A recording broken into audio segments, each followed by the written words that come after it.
कैसे हो आप? आपका स्वागत है मेरे चैनल स्टडी बाय सीमा में। तो आज आपके लिए जो मैं टॉपिक लेके आई हूँ वो लेके आई हूँ गुणनखंड है वो अपने कैसे ज्ञात कर सकते हैं।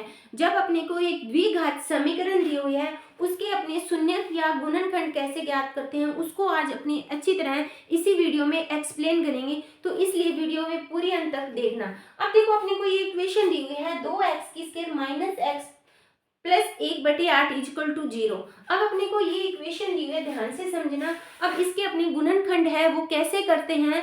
अब देखो जब भी अपने गुणनखंड करते हैं पहली कंडीशन क्या होती है कि वो संख्या है बटे में नहीं होनी चाहिए। अब देखो यहाँ पे 2x² माइनस एक्स प्लस 1/8 दिया हुआ है, यानी 1/8 को अपने यहाँ से हटाना है। हटाने का मतलब है बटे वाली संख्या है वो अपने को कैंसिल करनी है। तो अब अपने कैसे करेंगे, ये बटे में सभी को मैंने क्या बना दिया बटे में, इन सभी का एलसीएम कितना आया 8। 8 को इससे किया कितना हुआ 16x² minus 8x plus 1 equal to 0। जब बराबर में 0 है तो ये ऊपर जाके तिरछा हो जाएगा तो ये 0 होगी। तो इक्वेशन क्या बनी x² minus 8x plus 1 equal to 0। अब अपनी ये बन गई द्विघात समीकरण जो अपने को चाहिए थी। ये तो बटे में थी तो बटे को अपने को क्या करना था कैंसिल करना था। अब अपने को इसका फैक्टर्स ज्ञात करने हैं, गुणनखंड ज्ञात करने हैं। तो उसको अपने कैसे करेंगे, देखो जब भी बच्चों गुणनखंड करते हैं सबसे पहले बाहरी संख्या का गुना करते हैं। कितना आया 16x²। अब 16 किससे बनते हैं, दो उसके टुकड़े करने हैं जो जोड़ने या घटाने पर माइनस 8x आए।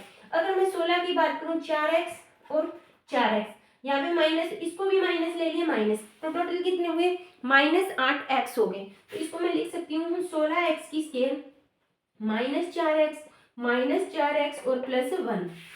माइनस 4x और माइनस 4x माइनस 8x हो गए।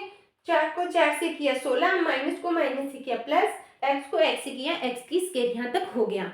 अब देखो द्विघात समीकरण है तो इसका मतलब इसमें कितने के जोड़े बनेंगे, दो दो के जोड़े बनेंगे। इन दोनों में कॉमन क्या आ रहा है 4x, तो क्या बचा 4x माइनस 1। इसमें कॉमन आ रहा है माइनस, तो क्या बचा 4x माइनस 1। ठीक है बच्चों।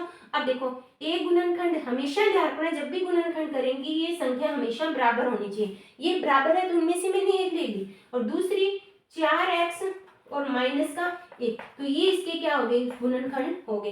अगर मैं बात करूं इसी क्वेश्चन की, इसके अपने को शून्य ज्ञात करने हो, शून्य का मतलब होता है 4x माइनस इक्वल टू, मैंने 0 रख लिया तो 4x equal to 1, x equal to 1/4। इसी तरह इसका होगा तो x इक्वल टू 1/4, यानी x द्विघात समीकरण तो x के दो शून्यक आएंगे 1/4, और सेकंड जो शून्यक आएगा वो भी कितना आएगा 1/4 आएगा। इसी तरह अगर द्विघात समीकरण तो उसके शून्य कितने होंगे 3 होंगे। जितनी घातीय समीकरण होती है उसके ही उतने ही उसके शून्यक होते हैं। तो आई होप आपको वीडियो अच्छी लगी होगी। वीडियो अच्छी लगे तो लाइक करना, मेरे चैनल को सब्सक्राइब करना। थैंक यू बच्चों।